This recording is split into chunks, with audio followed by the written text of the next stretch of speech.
Welcome to MTG Burgeoning, your channel for all things magic. Today we are going to review Innistrad Crimson Vow for any potential additions to the 99 of one of the decks residing in the Burgeoning Commander catalog, Wilhelt the Rotcleaver.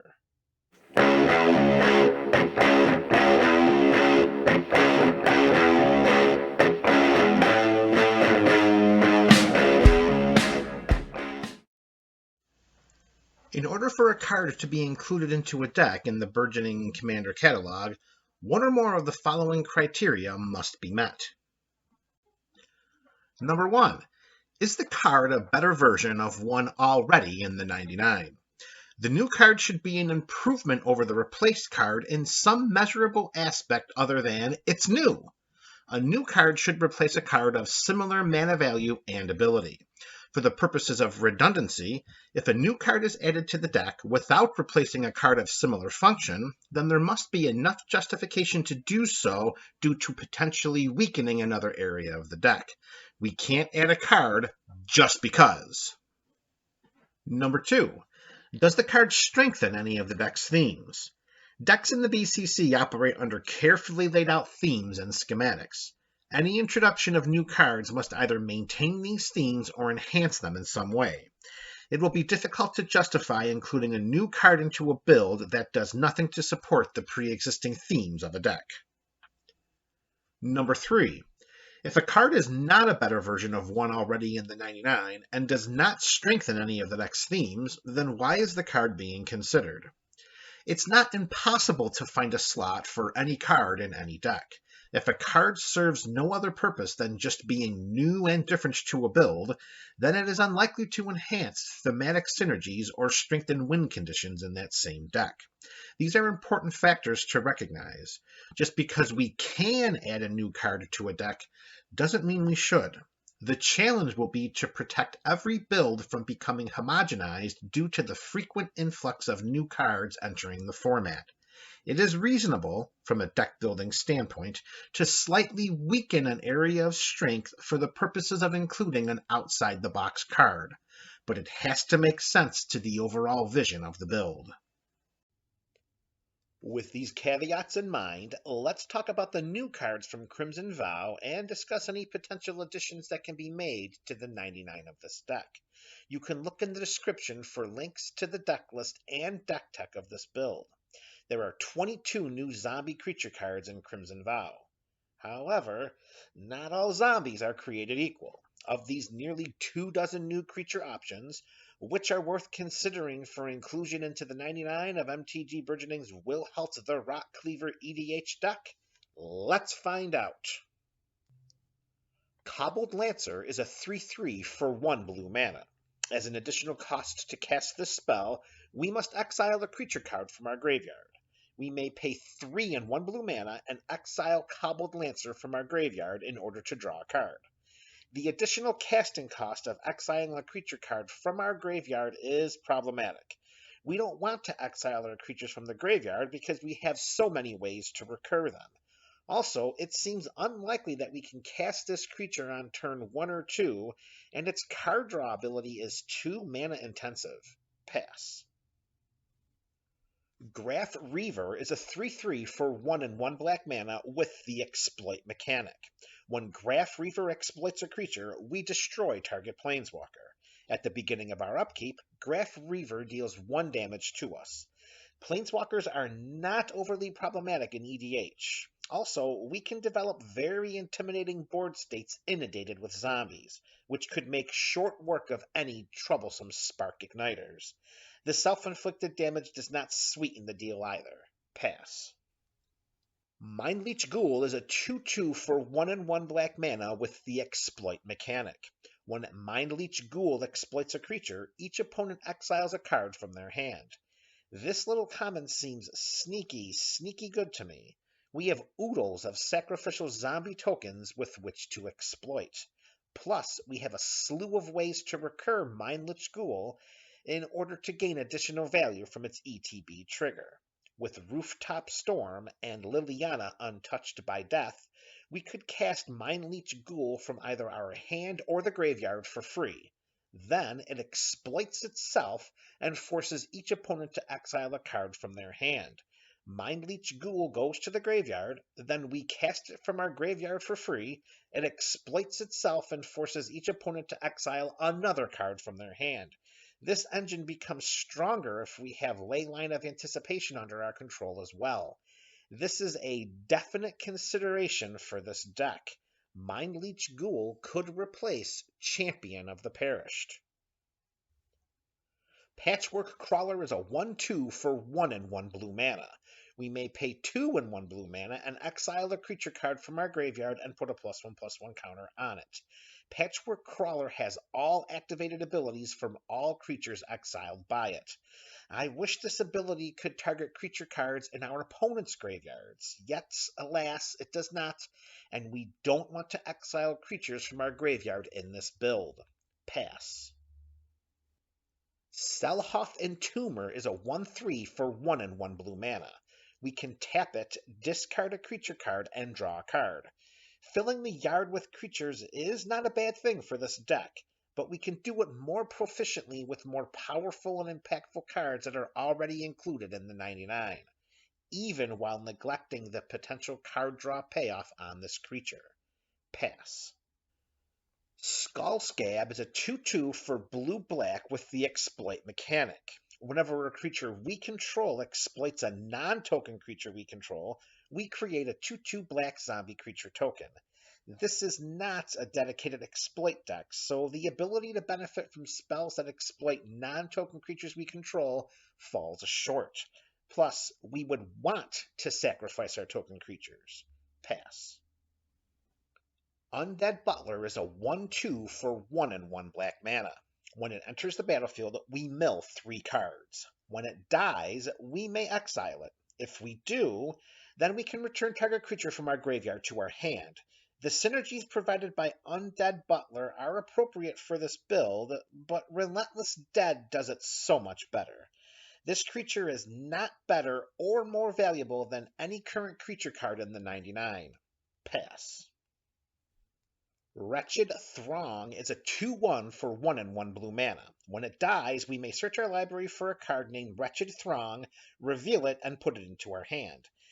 Can you imagine the madness that could ensue if this creature had a deck may have any number of cards called Wretched Throng printed on it? It doesn't, so we pass. Archghoul of Thraben is a 3/2 for 2 and 1 black mana. Whenever it or another zombie creature we control dies, we look at the top card of our library. If it's a zombie card, we may reveal it and put it into our hand. If we don't put it into our hand, then we may put it into our graveyard. Archghoul of Thraben can provide a very potent and versatile effect for a deck that has the ability to send numerous zombies to the graveyard. As a bonus, the text on this creature is whenever it or another zombie creature we control dies. It isn't whenever it or a non-token zombie creature we control dies. This is a definite consideration for the deck. Archghoul of Thraben could replace Corpse Harvester and provide very effective card filtering and graveyard stockpiling. Catapult Fodder is a 1/5 for 2 and 1 black mana. At the beginning of combat on our turn, if we control 3 or more creatures that each have toughness greater than their power, we transform Catapult Fodder into Catapult Captain. This 2/6 has pay 2 and 1 black mana, tap, sacrifice another creature, target opponent loses life equal to the sacrificed creature's toughness. Currently, this deck has 7 creatures with toughness greater than its power. So transforming Catapult Fodder into Catapult Captain seems difficult, leaving us with a 1/5 for 2 and 1 black mana. This campy concept is entertaining, but not fit for inclusion into the 99 of this deck. Pass. Fellstinger is a 3/2 with Death Touch and Exploit for 2 and 1 black mana. When Fellstinger exploits a creature, target player draws 2 cards and loses 2 life. In a vacuum, this creature has decent abilities. Outside of the vacuum and staring into the 99 of this Wilhelt commander deck, Fellstinger is not stronger than any other options in the deck list. Pass. Headless Rider is a 3/1 for 2 and 1 black mana. Whenever it or another non-token zombie we control dies, we create a 2/2 black zombie creature token. If it weren't for the non-token zombie clause wastefully included on this card, then Headless Rider would have a slot in this deck, particularly when you consider the synergistic possibilities with Puppet Factory. Alas, it was not meant to be. Pass. Stitched Assistant is a 3/2 with Exploit for 2 and 1 blue mana. When it exploits a creature, we scry one and then draw a card. Its exploitability is decent, but it fails to stand out from other options already included in the 99 of this deck. Pass. Diregraph Scavenger is a 2/3 with Death Touch for 3 and 1 black mana. When it enters the battlefield, we exile up to one target card from a graveyard. If a creature card is exiled this way, then each opponent loses 2 life and we gain 2 life. The return from an investment of 4 mana is just not enough to warrant any serious consideration for this card. Pass. Overcharged Amalgam is a 2/3 with Flying, Flash, and Exploit for 2 and 2 blue mana. When it exploits a creature, counter target spell, activated ability, or triggered ability. There are a lot of slots available in a lot of decks for a creature like this. However, there is not a slot in this deck for Overcharged Amalgam.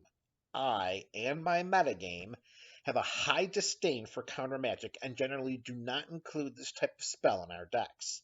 Outside of personal preference and metagame desires, I would give serious consideration to adding this card to the 99, particularly if the build is seeking to enter into an LGS Commander tournament, perhaps in regular LGS play, or does not have any metagame counter magic concerns. It is a really strong and versatile creature card. Repository Scab is a 3/3 with Exploit for 3 and 1 blue mana, and when it exploits a creature, we return target instant or sorcery card from our graveyard to our hand. Spell recursion isn't terrible, but if this interaction were desired in the deck, then more efficient options are available. It is difficult to justify including Repository Scab and its mana value of 4 in the 99 of this deck. Pass. Diver Scab is a 3/5 with Exploit for 3 and 2 blue mana, and when it exploits a creature, target creature's owner puts it on the bottom of their library. For the purposes of this deck, our zombie tokens are the expendable sources for sacrificial fodder, which makes Diver Scab's tuckability useless. This leaves a 3/5 with Exploit for 3 and 2 blue mana, which is not good. Pass.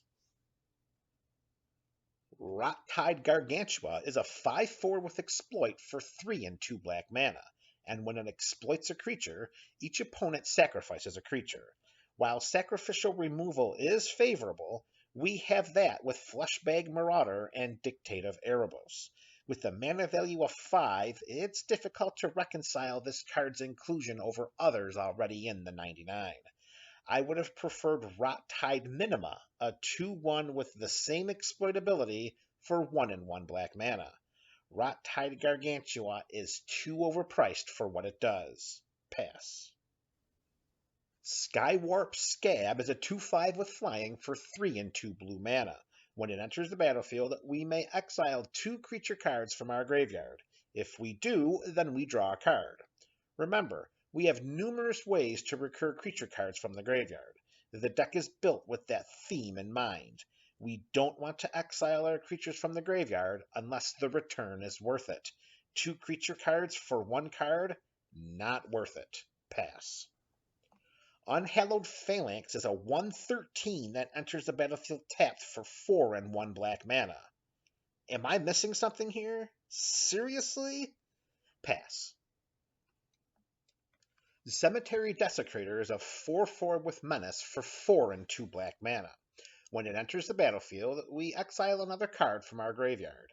When we do, we choose one of the following modes. 1. Remove X counters from target permanent, where X is the mana value of the exiled card. 2. Target creature an opponent controls gets -X until end of turn, where X is the mana value of the exiled card. There are a lot of variables at play when evaluating this card.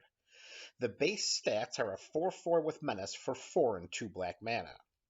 Its ETB and Death trigger requires cards from our graveyard, preferably non-creature cards due to the aforementioned recursive strategy woven into this build. Our targets for these triggers are either permanents with counters on them or our opponent's creatures, both of which are dependent on an X value secondary to the exile card's mana value. To me, there just seems to be too many boxes to check and hoops to jump through for Cemetery Desecrator to be reliable for the investment of 6 mana. The only 2 creatures in this deck with a CMC greater than 5 are Mikaeus the Unhallowed and Newsgraph Mob. Is Cemetery Desecrator as efficient or synergistic as these 2 6-drops? No. No, it isn't. Pass.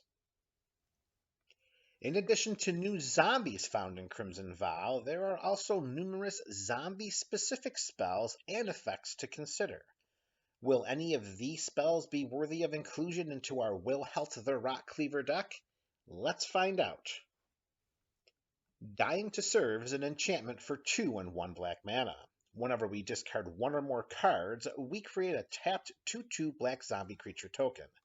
This ability triggers only once each turn. There is not a discard theme present in this deck, so Dying to Serve would not be an appropriate addition to the 99. Pass.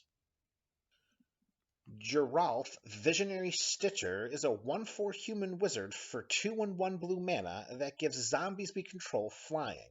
We may pay a blue mana, tap Geralf, sacrifice a non-token creature, and create an XX blue zombie creature token, where X is the sacrificed creature's toughness.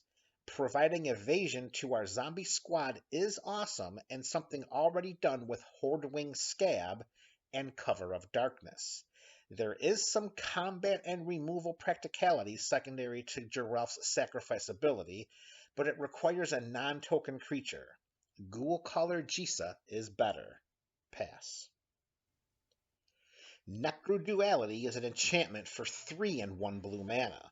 Whenever a non-token zombie enters the battlefield under our control, we create a token that's a copy of that creature. Let's work through the restrictions present on this card first. How many zombie creatures do we have in the 99 of this deck right now? 25. Of these 25 zombie creature cards, how many are legendary? 1. That leaves 24 enablers of Necroduality's ETB trigger, wherein the token copies remain on the battlefield. Necroduality is triggered when a zombie creature enters the battlefield, so recursion from our graveyard to the battlefield will create token copies of zombie creatures as well. For the purposes of this deck, Necroduality is a better and cheaper version of Reflections of Littjara, which is triggered when a creature is cast, not when it enters the battlefield. Can you imagine the benefits of copying zombies like Cemetery Reaper, Vengeful Dead, Death Baron, Diregraph Captain, Diregraph Colossus, Fleshbag Marauder, Lord of the Accursed, Newsgraph Mob, Undead Warchief, Noxious Ghoul, Plague Belcher, or Grey Merchant of Asphodel? This card is a definite consideration for this deck.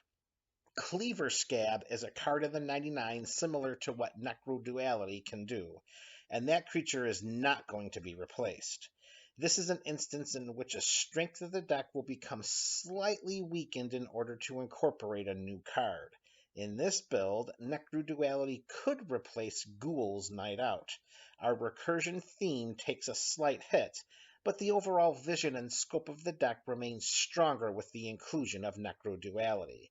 This is a definite upgrade to the 99. Now that our Crimson Vow evaluation for Wilhelt has come to an end, let's review the potential changes to our deck. These are the changes I want to make. Mindleech Ghoul replaces Champion of the Perished. This swap was easy, as Champion of the Perished is really only beneficial to itself. It does not have evasion, it does not provide anything to the team, and has no abilities other than getting +1/+1 counters. It feels more like a card in the 99 as opposed to a part of the 99. Mindleech Ghoul offers more to the deck and makes our path to victory shorter. Easy call. Archghoul of Thraben replaces Corpse Harvester. We have a Diabolic Intent-like ability on Corpse Harvester that nets us a swamp and a zombie card.